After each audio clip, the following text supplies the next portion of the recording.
Hi, Alex and Caleb. John Kiriakou here. Hey, I have a story for you that I've never told. At the end of my first book, I tell the story of why I decided to resign. I decided to resign from the CIA for two reasons. One, I got divorced. My ex-wife had moved to Ohio with our sons, and they were little. They were like 4 and 7 at the time. And, little kids need their dad. So, that was one reason. The other reason is I Worked for the worst person in the world, Mary Margaret Graham. Funny, I'm allowed to say her name. And it was because Everybody hates Mary Margaret. And so she didn't have any supporters in the CIA's Publications Review Board. But one of the reasons why I decided to resign while working for Mary Margaret was that I was developing a source for recruitment. And she called me into the office and she said, "What are you doing with the source?" I said, "I'm taking him to an Indian restaurant tonight and then we're going to go see a show." And she said, "Why do you always take people out to dinner?"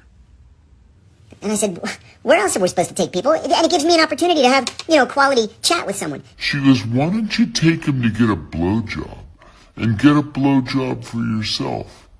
And I said, "Are you out of your fucking mind?" And she said, "Excuse me? That's insubordination."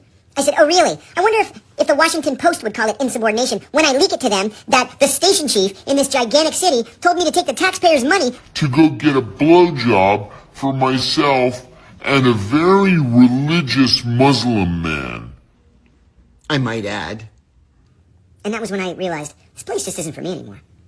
Not if this is what the leadership was telling me to do. It just so happened that a day later I had to go to headquarters to take part in a... Well, it doesn't matter what I was doing there. I had to go to headquarters for an important meeting. And so I was in the elevator lobby on the first floor, and I was waiting to go upstairs, waiting for the elevator to come, and somebody had posted a sign for a class they were advertising. And the class was called Raising Your Children in a War Zone. And I was standing there looking at it, and then I thought, I quit. I'm not doing this anymore. And fuck Jeffrey Epstein and everybody like him too. I hope you're well. All the best. Bye-bye.